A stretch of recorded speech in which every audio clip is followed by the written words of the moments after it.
Start any moment.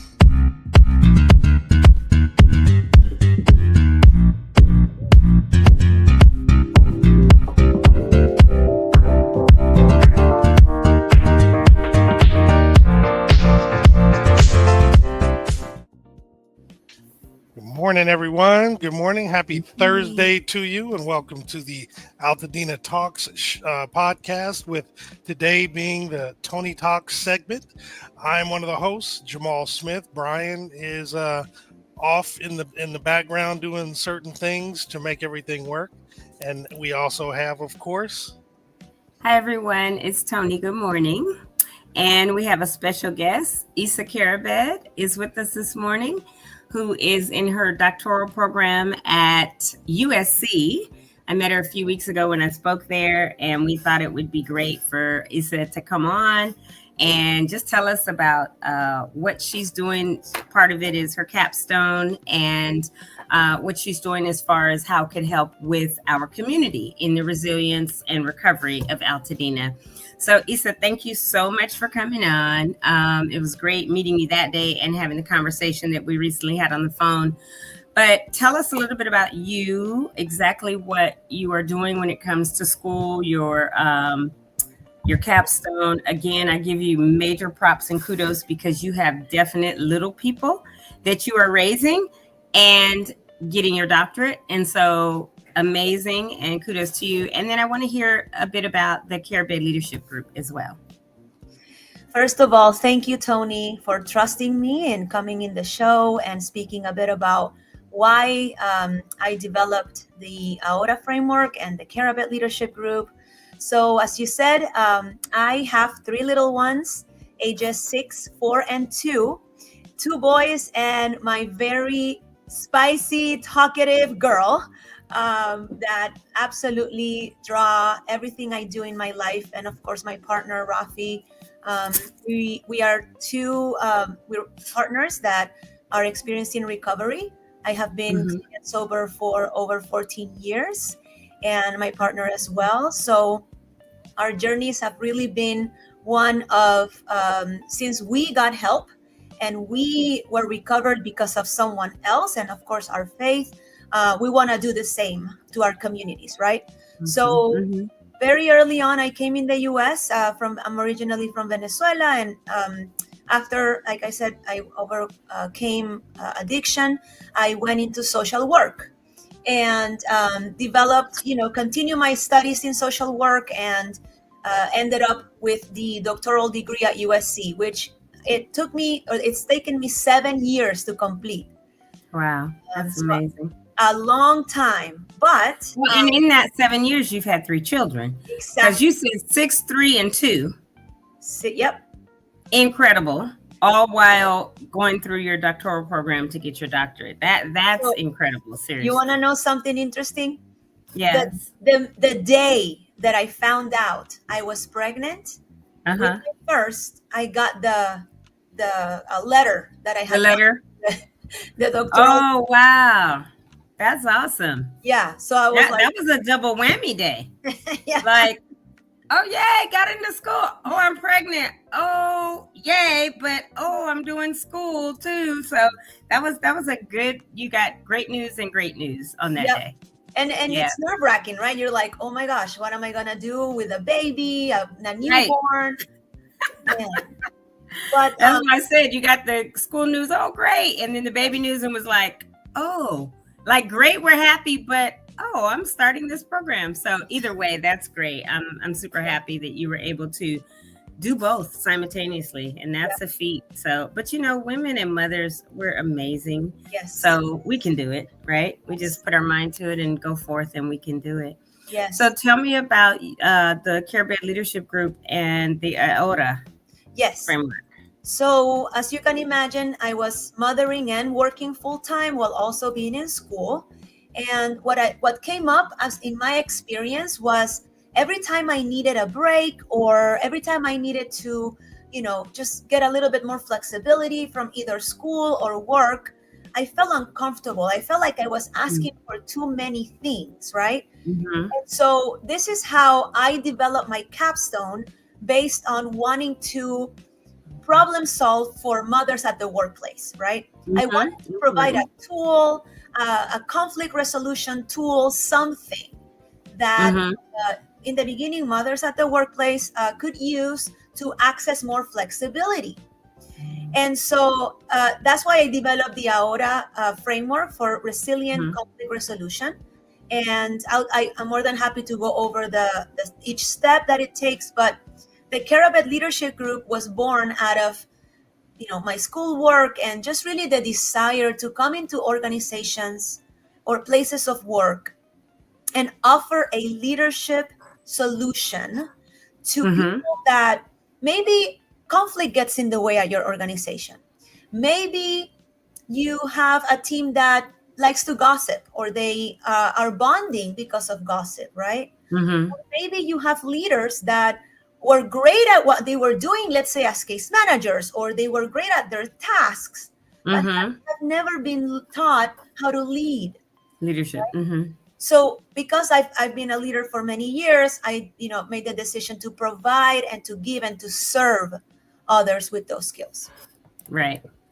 Which is so important, because a lot of times people graduate college with a degree and are thrust into a management role, but have never led.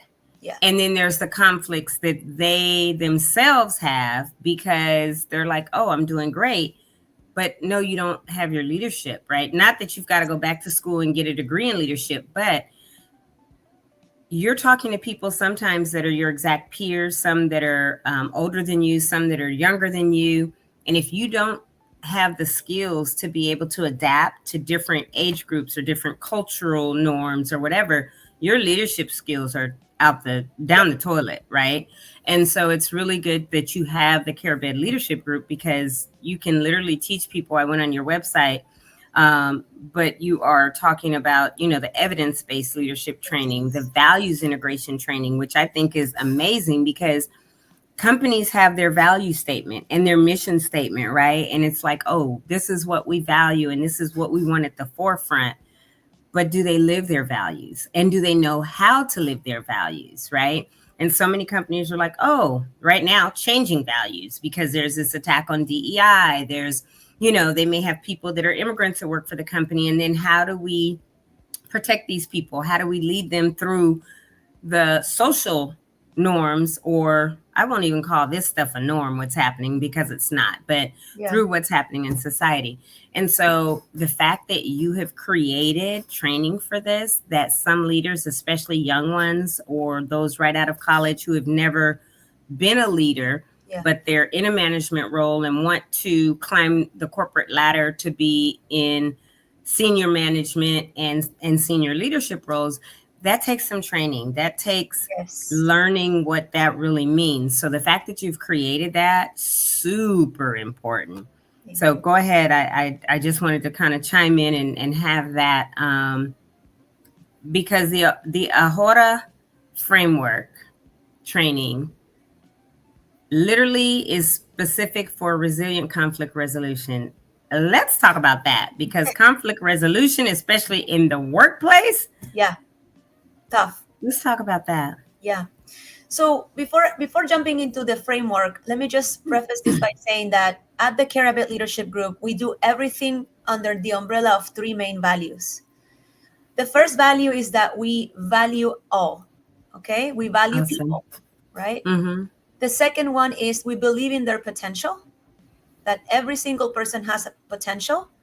And the third one is that we love them unconditionally. Okay. And so based on those three values, the Ahora framework was born. And Ahora, do you happen to know what that word means in Spanish by chance? I do not. I took French instead of Spanish. So Ahora means right now in Spanish. Okay. Right? And so five letters, AHORA. And the reason why I really wanted to develop based on this time frame was because in my research, conflict resolution, the best time is within 48 hours. So if you want to resolve a conflict before 24 hours, sometimes you may still be emotional right? Mm-hmm. And that may get in the way, maybe some defensiveness. But if you wait after 48 hours, it may be too long, Yeah. right? You're going to forget details. You may build resentment. Right. So the key, sort of the suggestion that we're offering is 48 hours.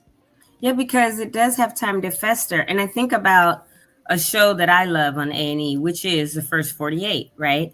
And it does these active investigations when someone's murdered, and they say all the critical, and I'm prior law enforcement, so I've done investigations and I understand it, Yeah. but it's critical that they go and they talk to people, they pound the doors, they do the bulk of the investigation in that first 48 hours, because that can make or break finding the suspect, getting them off the streets and arrested, or them getting away, and it taking a much longer time for that investigation to come to fruition.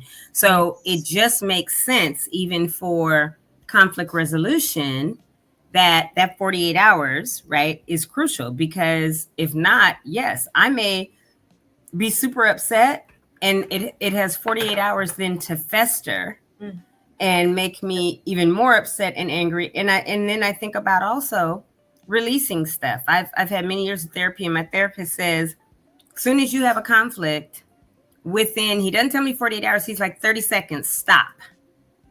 And he's like, pray about it. He's a man of faith. I'm a woman of faith, like you are. We talked about that on the call.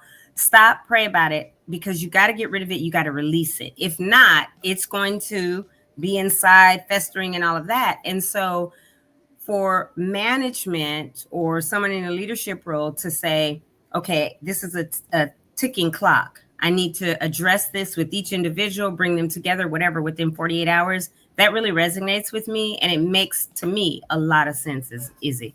Thank you. Yeah. And so, and on top of that, Tony, people start assuming things.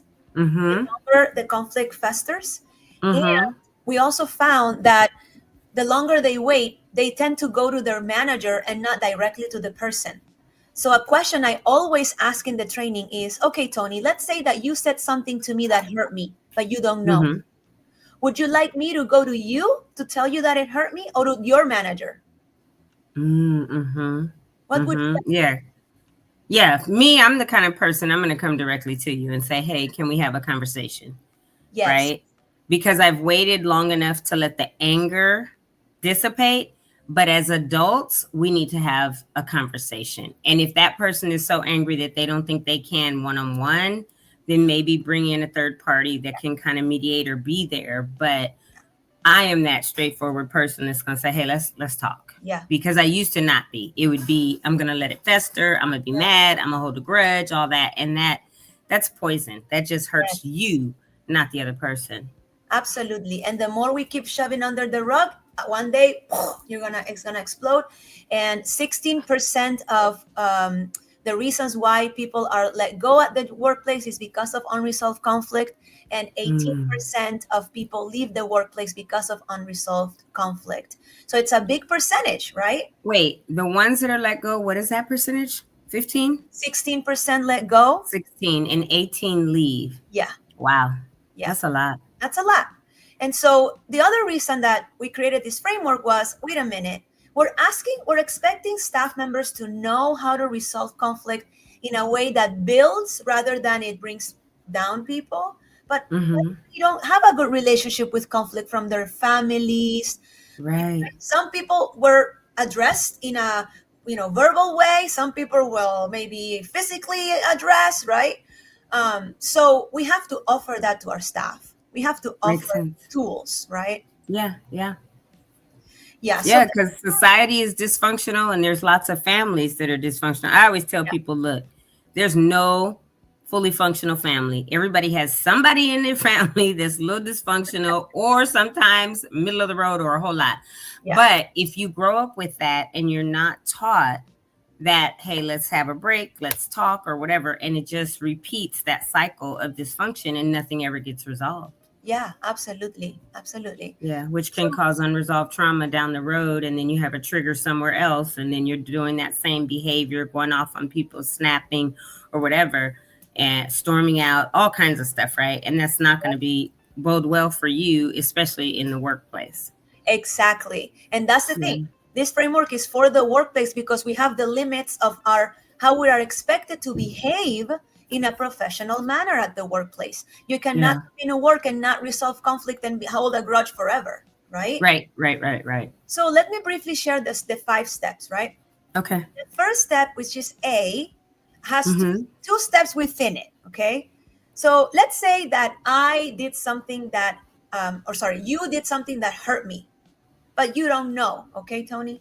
Maybe you interrupted me in a meeting, or you came late for the shift and I had to stay longer to cover for you. That happens all the time, right? So now I'm upset, I'm hurt, but you don't know. So then the framework encourages staff members to approach the person that hurt you in this way. First thing you do, acknowledge you care about the working relationship. Acknowledge you value the person and the relationship, right? So I would say something like, hey, Tony, I really care about how we work together. And something that happened last week didn't sit well with me. Can I share? Second thing you do, acknowledge what happened and how it impacted you. Hey, Tony, last week you interrupted me in the meeting and I really felt unheard. Okay? Second step. So remember, step 1 is acknowledge, and there's 2 little steps within it. Second step, hold, right? Hold yourself accountable. We hold for the person to see, wait, are they going to hold themselves accountable for what they did, or are they going to get defensive? Got it. So if I say to you, hey, Tony, I really appreciate our working relationship. Something happened last week. You interrupted me and I felt unheard. What would you say? I would say, hey, Issa, okay, let's have a conversation or let's talk about this because I didn't even know. And I will share with you an example of me not knowing Ahora, but did this about 2 years ago with the colleague. But and I would say I wasn't even aware, right? And so that to me is me being more accountable, opening myself up to have that conversation than saying, what are you talking about? I didn't right? That's the defensive. Yes. Like, what are you, I didn't say something to you or whatever. And that, if someone reacted to me that way, it's on. We're ready to go at it. Yeah. And so that's the thing, right? That majority of people would apologize by the first step. You acknowledge you care. You acknowledge what happened. The person that hurt you is like, oh my gosh, I didn't know I did that. I'm so sorry, right? But there's a small percentage of people that will get defensive. And so what the framework offers is 3 optional steps. You can either open possibilities, which means that you say something that describes what repair could look like, right? And what will happen if things improve.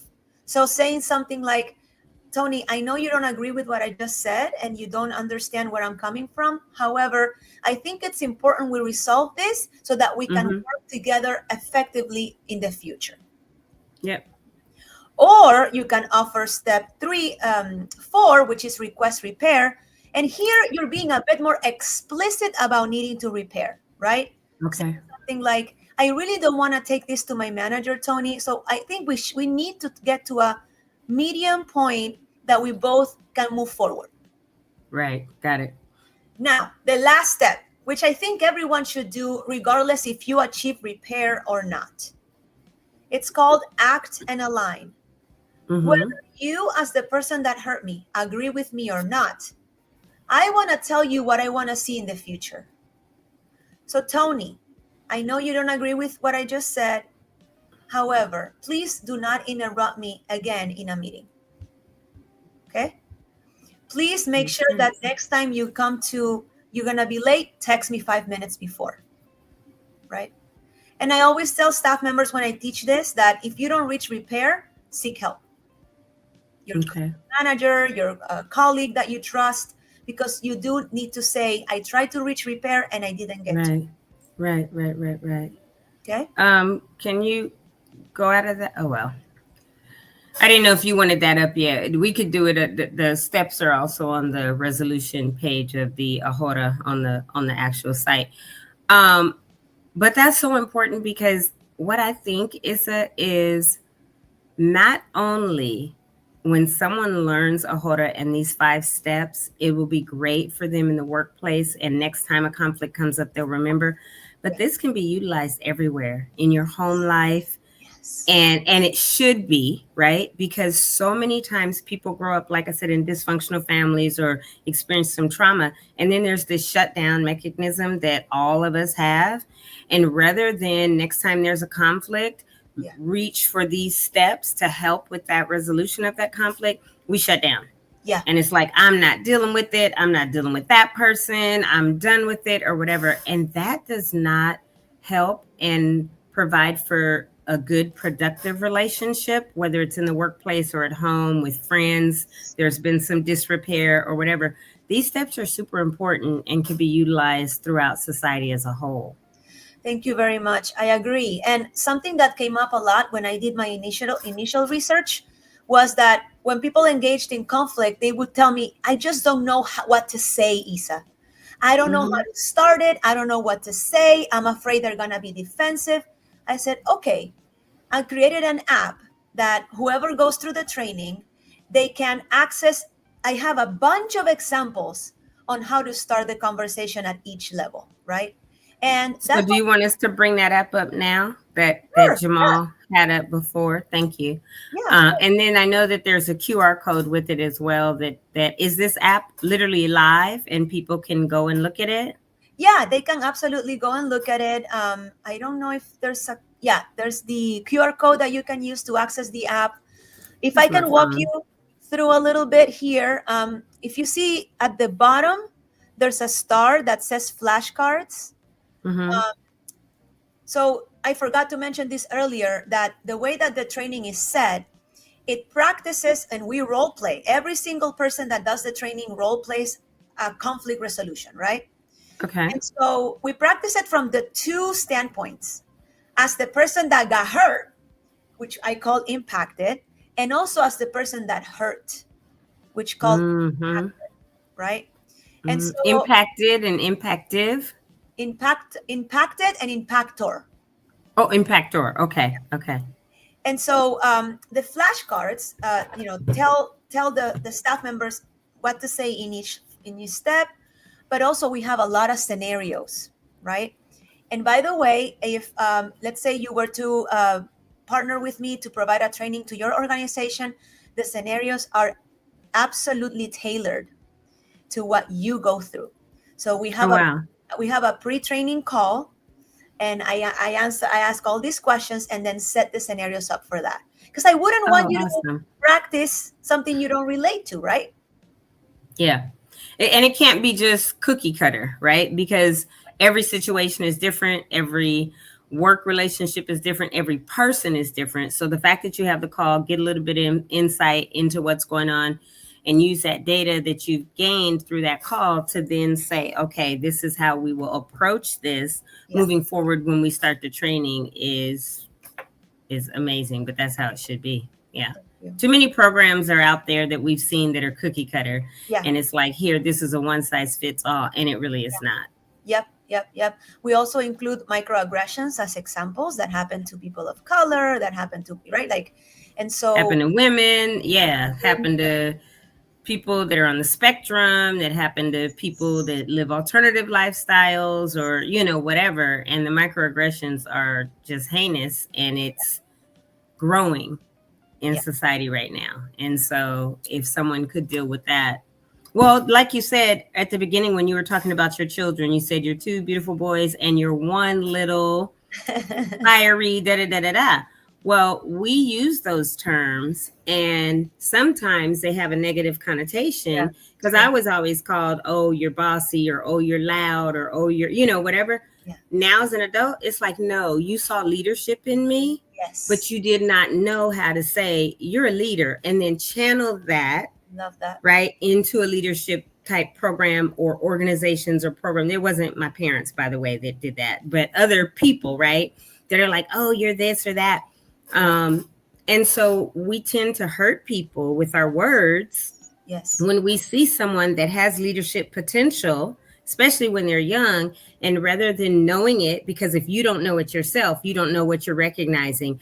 And so all you do is spit out what you've heard and possibly what you've heard said to you, that you're bossy, you're aggressive, especially in women, Black women, other women of color, Latino women, stuff like that. Yeah, we're spicy. Yeah, we're, about it, and we're not taking your mess. But normally it's that person is a leader and will become a great leader if they have someone like the Karabed leadership group or someone else to kind of work with them to make sure it's like, you actually have leadership skills. Let's make sure you understand them. Let's sure you make sure how to utilize them so that you don't in turn go and do something or say something to someone that could harm and stifle them at a younger age, right? Yes, absolutely. And at the Karabed Leadership Group, just to let everybody know, we offer 5 key solutions to a person or an individual or organization. Of course, we have the AORA training. We have a values integration training, which means that we take your company values and transform them into behaviors for your staff. That's amazing. We do coaching. We are licensed Maxwell leadership trainers, where we use the catalog of Maxwell Leadership to train your organization. And of course, keynotes. We share our stories of recovery, of resilience, right? To motivate communities. And you know what? I was reading on the site. I'm looking over here because on my other monitor, I have it up on the AHORA page. And it says why AHORA, but what it is. But I like the paragraph that says, the second one that says, its purpose is to reduce defensiveness, prevent assumptions, and build accountability and trust so staff can repair relationships and restore productivity quickly. Yes. 48 hours, Yeah. Get in, talk about it, help resolve it, get it done. Because if not, you're holding grudges, you won't work with that person, and productivity will slow down. And we know in the workplace now, managers are looking for a reason to say you're on the chopping block, right? Yeah. And if it's productivity because of a conflict that has not been resolved, you could very well be looking at being written up or terminated all over something as small as a conflict that was never resolved. And not saying that conflicts are always small, but in the big scheme of things, when you're looking at your job, your livelihood, your benefits, all that kind of stuff, unresolved conflict is going to be a smaller thing, but it could literally put your job at risk. Yeah, and unresolved conflict, and in general, conflict costs about $359 billion a year in the U.S. because managers, rather than maybe focusing on your professional development, they have to be doing this interpersonal conflict resolution that sometimes doesn't really end up benefiting the staff, because a lot of managers may not know how to do it in a way that builds, right? And so they have to play mom and shouldn't be, or therapist and shouldn't be. And again, if it's a Caucasian manager, and this is something going on with people of color, whether it's 2 people or 1 and another Caucasian person, or who knows what, right? Or if it's something cultural, it could be something that has to do with their spirituality. Whatever the conflict is, if that person doesn't have the training and it doesn't affect them, because many people think it doesn't affect them, right? Yeah. Not my culture, I don't care. Not my faith, I don't care. That's kind of how the world is. Then that manager may not be equipped anyway to resolve it, and may say something that further leads to more conflict, or that furthers the conflict. And so it's so important that people know and get this training. And I think that what you said about the values, yes, every company has a list of values on their website. But again, what I said in the beginning, you all teach people how to understand and live those values versus somebody just spitting out, these are the values, but not knowing how to implement that in real time. But then if they are used to tell you when you do something wrong, exactly, like you're not aligned, and well, how can you expect anyone to even define adaptability the same as you? You can't expect it, right? Yeah. So you have to bring staff and train them to define the values. We used another framework called Align, and it just follows these steps that staff define the values, they apply them to their work, and then most importantly, they find an accountability person that can keep them accountable to while they are integrating the values in their work. That's super important because I know we want to have accountability partners for our exercise. Oh, I got to Yeah. make sure I text you, or let's go walk together, or whatever, right? Yeah. And other things, but we don't think about it when it comes to values, especially in the workplace, having an accountability partner. Yeah. Now, I don't think anybody's going to have an accountability partner their whole life, Yeah. right? Yeah. But if it's brand new training and after the training, the follow up is incorporate accountability partners or whatever, after a while, you should, number one, be able to be accountable for yourself, right? And say to your accountability partner, okay, I'm good, because you've created this habit and you Yes. have the knowledge now that, and with it being long term and it is something that is here first, right? Head first, or thinking first rather than heart or emotions first. And a lot of people don't know how to manage their emotions. And so that, I assume, is part of what this whole Ahora and Align training does, is teach you guys, or teach Yes. us, teach people about managing emotions in the workplace as Yes. well. Because again, depending on their upbringing, their culture, their faith, or whatever, people are taught something that others may not be. And so it Yes. can lead to a lot of conflict. Absolutely. And also, Yeah. I'll add that every training, I think our goal is really for the person to experience what it's like to integrate the value in their work, or to conflict resolution or leadership trainings. Like role play and scenario based learning is essential in all of our learning and training. Mm-hmm. So want to highlight that, because sometimes people think a training, they come, they sit, they listen, and they leave. That's not how we do things. So you're going to have a lot Good, of good. fun. Needs to be interactive, and it needs to be real, right? Because when it's not real or not interactive, yeah, you're just talking at me, Yeah. right? I went to a summit last week, and one of my points of feedback was it was great. However, there were panels every day, back to Mm, back to back. They mm, spoke at us. There mm. was never a time for Q&A. There was nothing that was interactive. So Yeah. it's great to get all these wildfire survivors together in a room, 200 or however many, and we learned a lot. However, it would have been so much more effective had there been interactive activities, had there been a chance for Q&A, because you've got three people on the panel that just told me A, B, and C, but I didn't have a chance to raise my hand and say, okay, so and so, you said this. What about in this scenario, right? Or whatever. Yeah. And so the fact that you incorporate that into your training, that it is interactive, that you do role play scenarios where the first time one person can be the victim, and I don't want to necessarily use that, the impacted is much better than saying the victim, the impacted, and the other person is the impactor. And then later in the scenario, or they switch partners and they become who they weren't. So they become the impactor. Yep. And they get to see how the impacted react, feel what it is that it does to them, right? Mm. And I think that again, I keep thinking about just society. Yes, it is great for the workplace, but this can be utilized in schools. Huge for children, even at a young age. Because I can imagine your three, even at 6, 3, and 2, they know conflict resolution at home because their mother and father are the people for the Karabed leadership group who are making sure that they understand and know conflict resolution, and quickly they can resolve it. So what will happen with them as children is, as they continue on in kindergarten, elementary school, all the way up, it's embedded in them.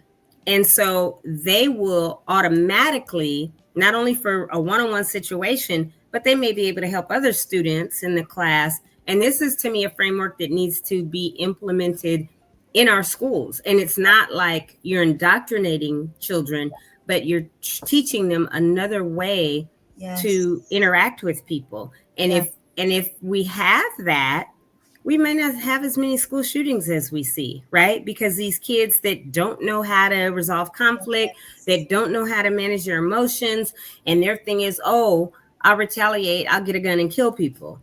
That's not the answer. Yeah. And so it's great that you're doing it with adults in the workplace, but I think y'all should try to get it in some schools. Yeah. and everything. And you probably already are.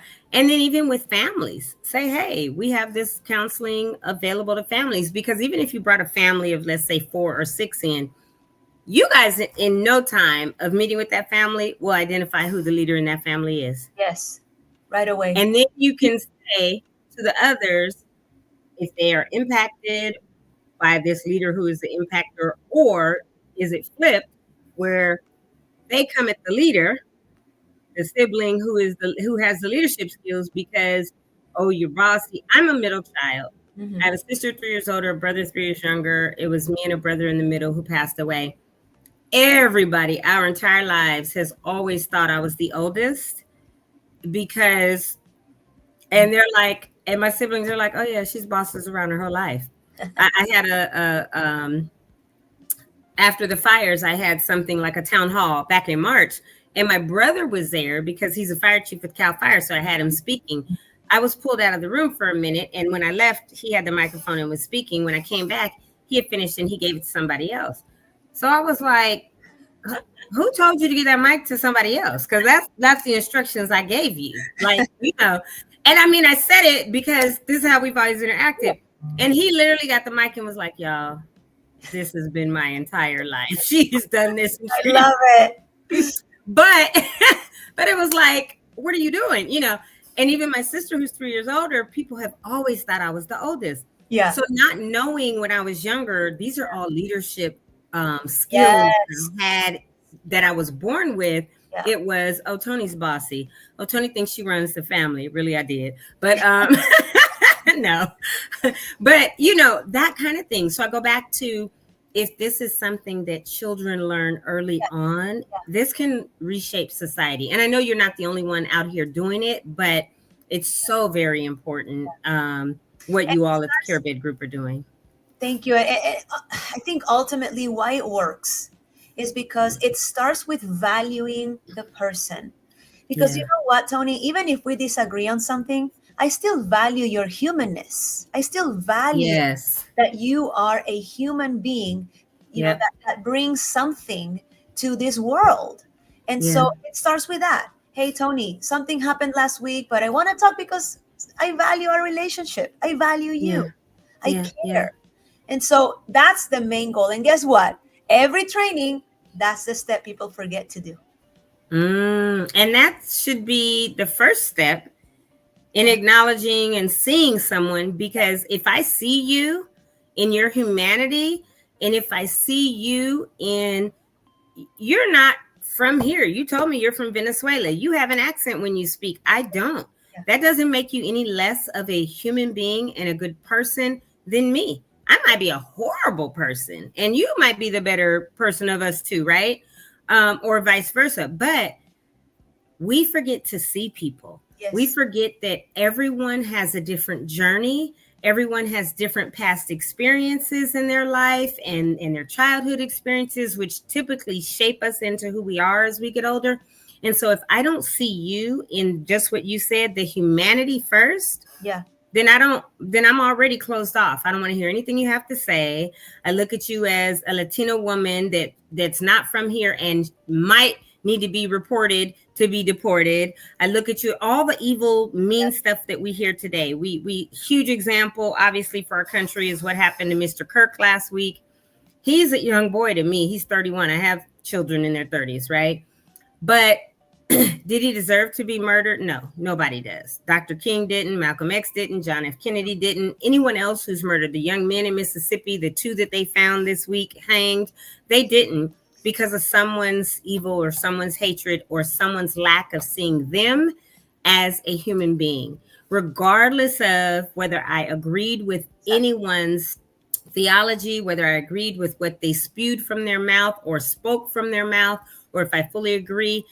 I can say, okay, we can agree to disagree, because one of the things for me as a veteran, I served, so we do have freedom of speech. Yes. I serve, like, I'm so mad right now with ABC. I'm like, oh, I have Hulu. I'm getting ready to cancel Hulu, because how do you take Jimmy Kimmel off of the air just for, and he didn't say anything hateful, right? But if we stop and get to the point where we no longer see that humanity, and we're probably 90% there.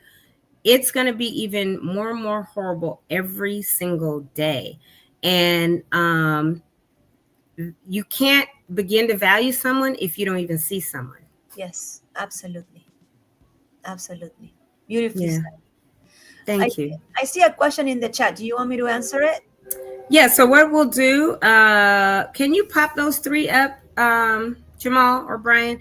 So Marcus is on, and he said, very useful information to assist in conflict resolution outside of work as well. Thank you.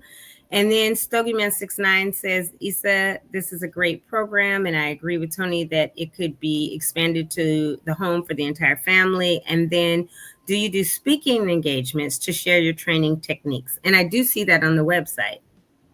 Absolutely. So we can have a free conversation over the phone or consultation, but we also do speaking. We are trained and certified Maxwell leadership speakers, trainers, and coaches. And so we can come to your organization. We can do anything that's going to add value to you, because we are people of value that add value to you by coming in and providing these learning opportunities. Awesome. And anybody can click there where Jamal had up that says consultation for the speaking engagements or any other training. Yep. And all the consultations are free. Perfect. Perfect. What else can you tell us about the program? I don't want to, I mean, I could look at the website and start talking to you about everything that's on here, but I'd rather you go through and tell us. Like I'm looking at the impact on conflict at the workplace, or the post and pre or framework, what people have said. I would love to talk about the post training. So in every training that we're doing, and I'm working with an organization where I work at that organization, that's my 9 to 5 job. And they have been so gracious to let me apply this framework at their workplace. I've trained probably about 130 staff members, and especially with the Aura framework, we do a pre-training survey, and we assess confidence to engage in conflict resolution, and then the post-training survey, we found that there's a 30% increase in confidence after only one training. Oh, wow. So staff members just spent 2 hours talking about conflict resolution, and already they're 30% more confident to engage directly with their teams, right? Second thing is that, so it's a 2-hour training, but of course we're offering, we're able to offer 2-3 sessions. The more you do it, the more people practice, right? And the better they get at it. But we've also been very iterative with this process. We ask the staff member, hey, what are some things you need different? So because of their voice, we created the app, right? Because people were like, wait, so you're telling me to say all these things, but what if I had an app that I could just look at? What if I am at my let's say, a temporary housing site, like a shelter, and I'm working in the front desk and I'm having conflict and I need to access something quickly. I'm like, oh, I'm going to think of an app. So that's why the app was developed. Yesterday, I did an hour training, and it was the first time we used our handbook that now we're going to provide to anyone that does the training. So it's been, that's awesome. Yeah, it's been so inclusive in the way that it was created. And we're just observing excellent results. And you can see, of course, we also offer coaching, but you can see in the testimonials some coaching examples from people that have been coached, also some folks that have been trained. But if you are someone that wants to bring us in, to partner with us and bring us, we're more than happy to offer some data that can prove, right, that this is working. And any questions you have, we're happy to answer. There's another question. Oh, nice. Yeah. So right now we don't have any necessarily set up, but we can absolutely work on it. Something that some organizations are doing is, they want to see So has the amount of staff members going directly to the manager rather than resolving conflict directly been reduced after the aura training, right? So we're kind of trying to understand how to measure that, but it's a very important question because my goal is that I add value to you, right? Mm-hmm. Investing on this, and the value must be tracked and evaluated. It cannot be just verbal. Definitely. And Yeah. so I would say to you is that, yeah, if your organization says, hey, in 6 months, I want us to have another conversation around where we're at, Mm-hmm. let's do it. And maybe we need another training, a refresher, or anything like that. Do you find that organizations just use you one time or repeat, like, there's turnover in orgs, or there's a new cohort of individuals, right, that are hired, and it might be 5 at a time or 10 or whatever. Have you found, since you've been doing this, like, okay, we trained this last year, they want an annual training, almost like, how you have to have compliance or whatever. What does that look like? Yeah. So typically organizations do a training every 3 to 6 months, right? Exactly Okay. because of turnover. Mm-hmm. Absolutely. But it's also like a yearly thing, right? Like my Okay. ideal partnership with an organization is, 3 trainings a year. Every year we renew the yearly contract, something like that. Got it. Okay. Alongside something I'll tell you that really has a lot of impact, and it's not just by me, but by the research, right? When you combine solutions, so let's say coaching sessions to brand new leaders with aura trainings, with values training, oh man, all of that really helps the organization thrive. And what is the typical size of an organization that you all have been, working with? Is it small businesses, medium, large? Like, what does that look like as well? Yeah, that's a great question. Right now, we're mainly working with nonprofits because that's where I have my contacts and the experience. Mm-hmm. But we're branching. Yeah, we're having conversations with all the small organizations, mid to small, from the corporate world, but we're able to go anywhere that we need to be. Good, good. I thought of something to ask when, is there any follow-up? What is the duration of the training? Is it a series, or is it just like one day in and out? Because I heard you say something about 2 days. Yeah, so all the trainings are 2 hours. And Okay. so the aura training is 2 hours. Now, depending on the size of your staff members, right? Like, because every person needs to have a chance to role play. And Mm-hmm. for a size of maybe 10 folks, 2 hours is okay. But if you have more, we would need to do more than 2 trainings. Yeah, and then for the values training, also it's about a 2 hour training. And the leadership training from Maxwell. So we do something called a training called Developing the Leader Within. We Mm-hmm. also do high road leadership. Those are also 2 hour trainings. Now, high road leadership is 12 attributes of a high road leader. And we break those 12 attributes into 3 sessions. Oh, okay. Okay. So it won't be like, obviously we talked about the interactivity and the fun training, but it won't be like somebody is sitting in training, they get to work at 8, they go from training to 9 to 4, they have an hour break, couple or lunch and couple breaks, and they're just like, I wish this training was over. Exactly. That's why we said no day long trainings. no one wants to, right? And let me tell you, we're servicing as a sector that is so busy, right? We help people and access housing, and so. But even if your organization does something else, like nurses, whatever it is, even construction workers, right? You're busy. So you need to have a high impact, short time or term training. Get the most out of the short time that you're going to dedicate to it. And that's our promise. Yeah. So you did just answer that other question that Marcus had. What areas do you service? Because I know earlier you said you come where you're needed. Yep. And you just mentioned, doesn't matter if it's nursing, construction, or whatever, you will go within those areas. And I guess, is it because no matter what the sector is, conflicts are, and I won't say the same, but conflicts have a pattern, right? And so that's why there's a framework for the resolution, no matter what sector or industry. Yeah. What changes is the Okay. scenarios, because I want to make sure that you're Mm, emotionally invested and you get got it. excited when you read something that has happened to you, right? And Yeah. I want to do that one, because we look at all the scenarios and people are like, oh my gosh, that happened to me.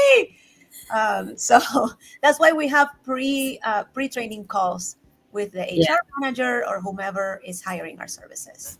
Yeah. But we And also do then online. Let me just clarify that. you do what online? I'm sorry. We also do the trainings. They're all set up to be online as well. Oh, you have virtual sessions that people can attend. Oh, great. Um, so I know you mentioned you have the companion app. Oh, no, go ahead. I can wait. Do you train more staff than leadership, or are both trained when you go to an organization?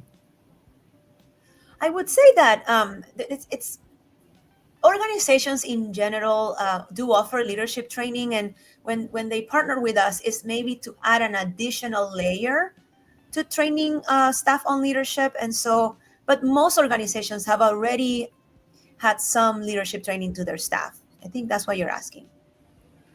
Okay. Let me piggyback on that. When you do your Aurora training, Yeah. Ahora. is it is it primarily for just staff, or is it for the leadership as well, or are they both trained at the same time? Excellent question. Actually, we are developing an Ahora leader training right now. But right now, if let's say you partner with me, everyone will be together. But the goal is that we do a leadership training on the side for leaders, because leaders need to know how to coach their staff on the framework if they come to them with a conflict. Yeah, that's great. And you may have mentioned it before, but Yeah. this sounds like, because it's such a specific technique, you Yeah. might incorporate certifications once everybody is completed, kind of like Six Sigma or, that kind of thing. Is that Yes, something that you already have or you're moving towards? absolutely. As it's something, it's in our minds, right? And as more resources come to our organization, we will definitely think about that. Oh, that's beautiful. My one last comment at this time, I see a correlation between this type of training for conflict resolution with sales. I've been in sales for quite a while, with overcoming objections Yeah. and really understanding, like, if you're trying to sell to someone, Yeah. it's truly important, or the most effective way to sell to them is to truly understand, their needs, where they're coming from. Yes. And oftentimes, the true objection overcoming is the best part of training, where you get to really see why they're kind of pushing back. And I see some similarities to that with your Mm. training. So I just Thank want you to throw for that out sharing there. that. I Yeah. love that. Yeah. Mhm. I'll think about it. Marcus, the Thanks, ideal, Jamal. he's asking the ideal size for training groups. Well, like I said, I think 2 hours would be the max time of training, and it would be 10 to 12 folks, because we do want to make sure that people practice the, Mhm. the scenarios, and also other people learn, right, from others practicing their scenarios. So, yeah, 10 to 12. Thank you. So I just want to do a quick recap of something. Yes. You have in-person, scenario-based, Yes. interactive training that are 2-hour sessions. You have online virtual training. You have a companion app, and it sounds like you said you have a companion workbook as well that you have developed and are starting to give out. Yeah. Okay. That's really good though, because then that app, everybody uses phones and apps for everything. And then if I have a workbook, people do a lot of journaling. So I can say, oh, okay, I have this tangible right here that I've written my responses to a scenario, or my response to being the impacted one, right? So I can go back at that at some point and kind of have a refresher for myself when I may have a conflict, or I just want to, take a look at something. So that's really good. And we have prep sheets, so people Oh, can prep before they have engaged into conflict by knowing what to say at each step. Oh, nice. That walks you all the way through the Ojota steps. Mhm. Very good. Well, I know we're coming up on an hour. We started probably 4 after or something. We're about 6 minutes away, 5.5 minutes away. And we try to make sure we keep it to that with our guests so that we don't overrun. People have appointments and other things they need to do. So I know I just kind of summarized all of that, but what do you want people to take away as an overall summarization? Is there anything from next steps that you believe people need to know from you? What do you want to people to take away from you being our guest today, Isa? First of all, I'm so grateful for the time. I've had a blast talking to you. I think we have some connection that I Definitely. appreciate. And I want all to know that I think it's time that people deserve to be led well. And the Karabed Leadership Group is really here to equip and prep you by number one, teaching folks how to value everyone. And when we Yeah. disagree, giving you the tools that you need to acknowledge each other in a way that builds rather than it brings you down. So, but I think it's time. Leadership is influence, and we're here to help you lead the best way you can. Thank you. That's important, right? To have great leaders, to feel seen and valued and listened to. Yeah, absolutely. Thank you so Yeah. much. Thank you, Isa. Really appreciate it. We'll be in touch. We'll Okay. Thank you, probably Issa. bring you back on at some point. Happy to share my story with you. And we may even set something up that we can bring you all in for people, because obviously, with the resiliency or with the recovery of Altadena, there's still lots and lots of conflicts and people just are not getting along and upset with each other. Yeah. So maybe we can get with the county or the Parks and Recs and have a session of Ahora Absolutely. somewhere soon. That would be something that I could see being utilized in our community and would be a great benefit. Thank you so much. Have a great night. All right. Bye, Isa. Have a great day. Take care. Bye bye. Yeah, that was very nice. I didn't know what to expect from that. Very informative. I think her techniques, the training and everything is really needed. There are various trainings out there that kind of tackle this subject matter, but I like her approach. Just really I did going too. to the source when you have a problem, in particular, in the workplace, but approaching it not confrontationally, but hey, Yeah. just, acknowledging, hey, there's a situation here. This is what happened. This is why I felt this way. Just want to kind of resolve it so we don't have to come here again, without having to go, like some people, kind of just go straight to the management Yep. and, go to the higher ups and just try to get you in trouble. I Great think show, a Tony. lot I'm of, glad you found her.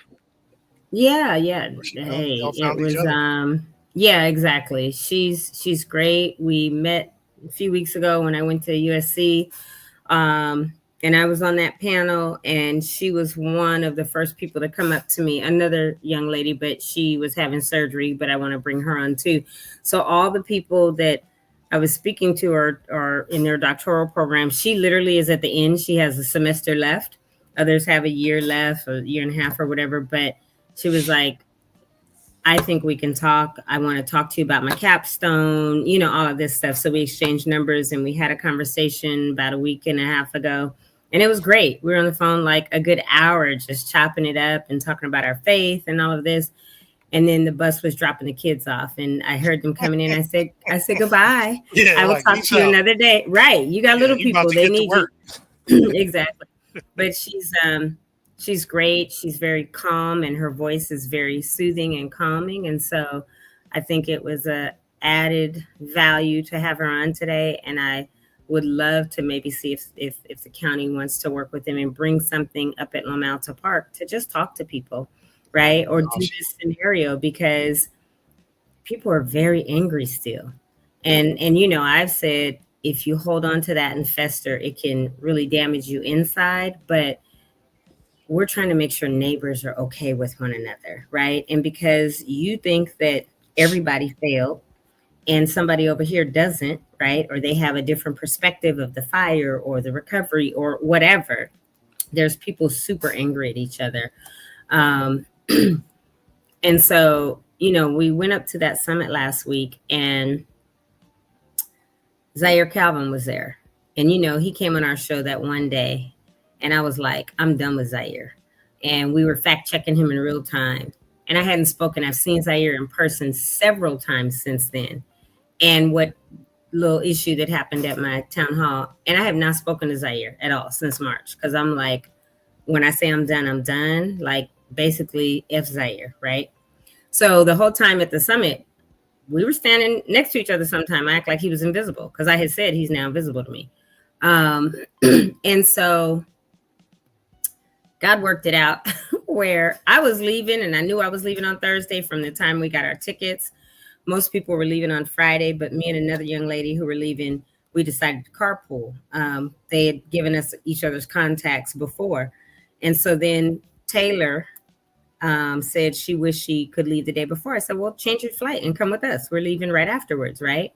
He overheard that conversation and he asked the girl, Alex, could he ride with us to the airport? And I guess he changed his flight. So now we're all in the same car. We take the train after we drop off the car, that tram, at San Francisco Airport, to Terminal C and D. Well, Taylor and Alex were in Terminal C. Me and Zaire stayed on the train and got off in Terminal D. Had to walk up, go through all this. And so we're walking and I'm still like, basically you're invisible, right? But it worked out that we got to have that conversation. And I said to him, look, we need to talk because we're both doing everything we can for Altadena. But what you did was wrong. And this is how it made me feel. And I don't like it. That's why I have not spoken to you in 6 months, right? And he was like, that wasn't my intent. I said, but you know what you did. Because I had to take that mic from you and I had to say this. And then you told somebody to come speak that was not invited by me and all this. And so he apologized because I told him, I said, you absolutely owe me an apology. And, all of this. So we were able to resolve that where now he's not invisible. And if I needed to collaborate with him or work with him on something, I would.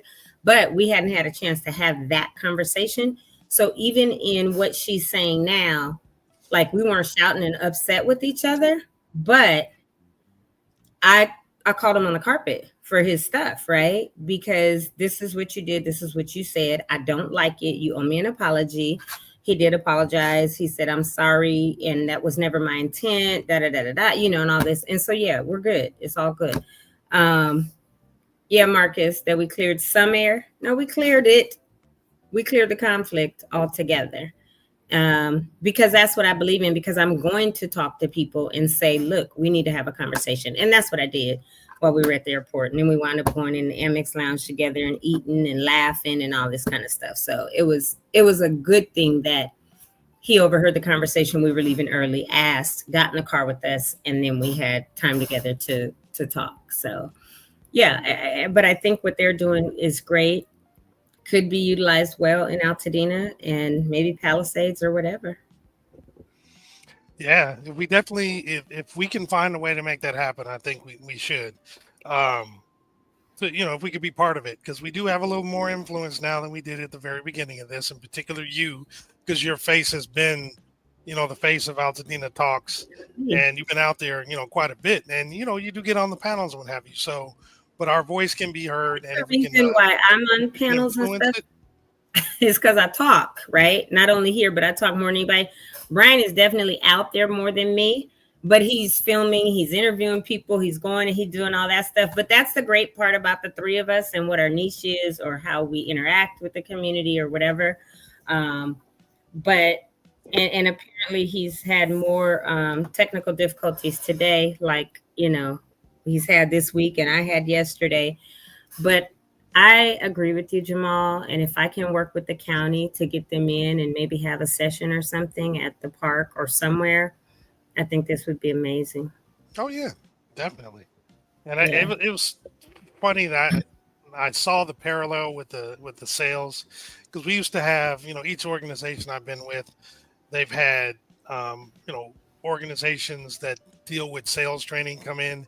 And it's always a very similar kind of concept, especially when someone says no to your first offer, because then you got to figure out, why are you saying no? What's the true problem and what have you? However, when you're dealing with sales, you kind of have to attack it right away. When you're dealing with everyday kind of stuff or just regular inner office issues, there's no true protocol. Different people deal with it differently. However, if you have a program that you can kind of use as a guideline, the whole Mm-hmm. organization is aware of it. I think that will reduce a lot of issues, and I think just through osmosis, if people do incorporate it at work, it's automatically going to bleed into every other aspect of their life. They'll deal with things differently, and I think the people around them will see it, and it might, kind of rub off on them, so to speak. Yeah, we all need to. Definitely. Marcus. But this was a good lesson or reminder for me because of the fact that, like I just stated, it's been since March. I hadn't even spoken to Zaire. And had I called him within 48 hours and dealt with it then, it wouldn't have been that, because there's some stuff we probably could be collaborating on between those months, right? So for her to say that, I could only go back to, I watch First 48 all the time, right? Because I like that show, and it's that same 48-hour time frame, or dealing with it before you make somebody or something invisible because of it, right? So so this is a really, really good, for me personally, session. I feel like I just got a horad that I went through. You got right now. Right, I got right now trained. Which is perfect. Like, I'm a person that will always admit, like, I was wrong, or or whatever, right? And you guys forgive me. I woke up full of congestion this morning. This ear, I could barely, it's blocked up and all that. So I'm kind of low energy just because I'm trying to deal with it. And I keep drinking tea with mullein and all that in it to try to get cleared up. But today I'm a little low energy, so I apologize. But yeah, I'm glad that she came on. Really glad that I met her, and really glad that she came on, and looking forward to maybe collaborating with them on something in the future. Absolutely.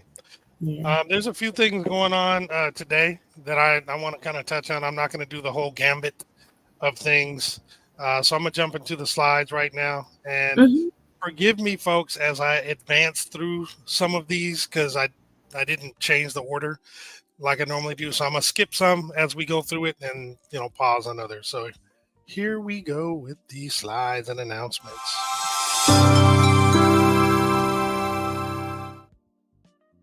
So the first thing I want to start with is the new environmental assessment results, which are available on the post-fire dashboard from LA County Public Health. It's an update that's the assessment dashboard is updated continually as new assessment results are made available. Just wanted to make sure that you guys had access to this, to see this. It's pretty interesting information. There's a lot of stuff there. If you just go to altadinatalks.org/post-fire, you can actually get that information there. Also wanted to comment about the change of mailing address. This is something I saw several posts recently over the past couple of days addressing this. So, and this is from the assessor's office, Jeff Prang, the LA County assessor. Homeowners who have experienced property loss due to the Eaton or Palisades fires are urged to update your current mailing address to ensure delivery of important property assessments and tax-related documents, including property tax refunds. The updating a mailing address does not change the official records or status of the property's physical location. And I emphasize mailing address is what I'm talking about now that you update. It simply ensures that important tax notices and documents, including refunds, are delivered to the address where they can be received. This could potentially be an issue if you haven't updated it, but if this is the situation for you, then to update your email address, your mailing address, you want to visit the website below. It's assessor.lacounty.gov/homeowners/change-mailing-address. You can create an assessor's e-service account where they can submit the change of mailing address form online if you are a property owner. Definitely wanted to cover that. Now we're going to jump into some events. So definitely want to talk about LA Fire Justice has their 2 events. Well, the first one is over because it's from 10 to 11 a.m. The next one will be from 12 to 1 at Pinocchio's Pizza.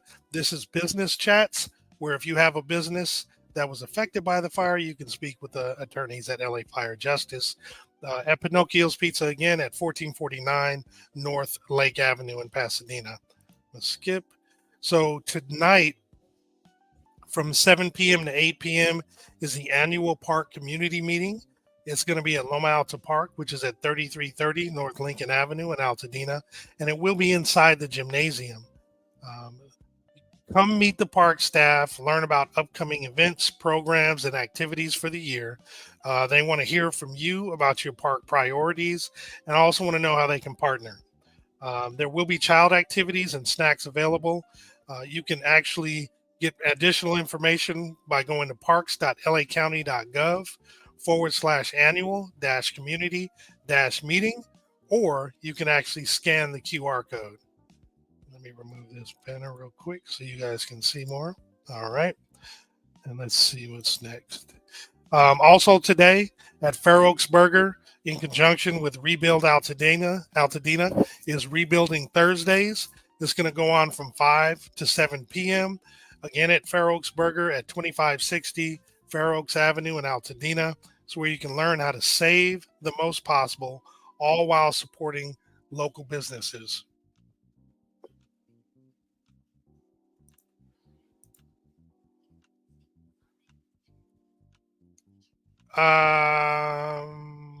You know what? I'm going to stick with that.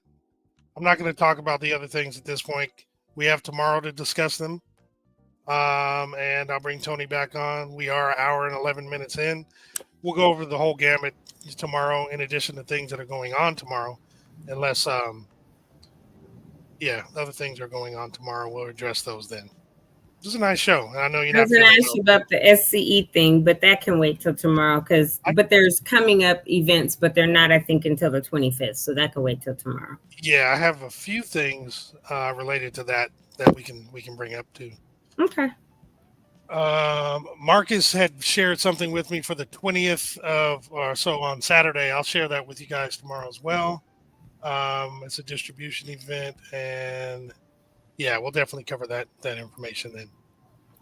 So great show, Tony. Usual, you're finding, great people to come on. They actually have this was interesting because it wasn't something that we kind of, would have anticipated in terms of looking at who we've been having on already, but it was very good information, and I'm glad that you had her on. Isa was great. Yeah, Isa was great. There are some other people that will be coming on from USC that I met that day, but that'll be, further out. Just because I know one who had surgery, she really wants to meet with me and talk and come on. She talked to me about her capstone already. Next week, I don't have that yet. I may have announcements on that tomorrow, but there are some people that will be coming on. We might get Valerie rescheduled for the Altadena Historical Society for next week and a couple others, but I'm working on, whomever. I do want to just make mention, and we can talk about it more, the flyer for our October 25th event, which will be our barbecue up in Loma Alta Park. I'll probably have that tomorrow. There will be a QR code for people to sign up for that, and there will be a charge for that. That one is not a free event because it's barbecue. You got to pay for that, right? The November 22nd event, we do already have the QR code up for, and we'll show that tomorrow. We have the flyer and the actual QR code because people need to go to the Google form and sign up for it, so we know that you are planning on attending. There is no charge to those who come. We are trying to do between 800 and 1,000 people that we feed at this luncheon the Saturday prior to Thanksgiving. And then we have a different link and code for our Give Butter campaign. If anyone wants to be a sponsor, we've already had 2 sponsors that I worked with. Well, one I didn't work with. I got to call her today, find out who they are. That was a law firm. But the other one, we got a donation from someone that just came on in the last week and a half. And so we are taking sponsorships for this because we do want to not only make this a really, really nice event, but we want to give people gift cards as families when they leave, so that next week they have money for their Thanksgiving meal. So that flyer we do have, I need to get out with the QR code for people to sign up to attend. I need to get that over to the Altadena Rotary and some others that I've spoken with, and they're like, get us a flyer right away. So once you see that tomorrow here on the show and we give you that QR code, please go and sign up if you plan on attending, because that 800 to 1,000 people might be full in the next couple weeks. And we don't want anyone, to miss out on it for Altadenians and maybe even the Pasadenians who lost their homes, who are displaced, who are, just still, in the positions that they are in, unfortunately. So, And Mark, yeah, no, that's a great point. I can't wait to have that information to share with everybody. And I think both events are going to be, number one, well attended and great events. When Tony and I walked the locations and started talking about the details, we both got pretty excited. Me in particular, I could just see the vision. I know she could as well. But being able to present something in Altadena for folks in Altadena, given what has transpired, huge, very, very huge. And then Brian says we match the background because you got your purple shirt on. I got the purple stitching in the hat. It's actually cool. We planned it that way, B. You just didn't know. Well, I know when we did the walkthrough Monday, yeah, you could see it, but I saw the vision that night at 3 a.m. And then remember the next day I woke up telling you guys, and I was super excited. Like, you guys, we got to do this and we got to do that. And so the fact that you now have that same excitement because we did the walkthrough and we were visualizing, and I was like, no, I want the tables here. And like, it is literally all in my brain. I know what I saw and I know what we plan on doing for Altadena. And so I'm super excited that you are just as excited. And you gave some great suggestions about some things that we should do for both. And I'm working on it. I'll just say that. But I'm excited. I think that both events will be something that's well received and much needed for the community. So, yeah, we're excited. I agree. Yeah. Well, I'm going to say toodles and get something to help me, get all this stuff out, another cup of tea or whatever. But we'll see what happens. We'll see if we get more rain today and if it's cooler, or I think it's kind of humid outside right now, It's right? crazy humid. It's crazy humid. Okay. But everybody have a wonderful Thursday. Tune in tomorrow for episode 178. If you can believe that. Lots of announcements for the weekend. That's right. We look forward to seeing you then to wish you a TGI Friday. But enjoy your Thursday. We're out. Peace out.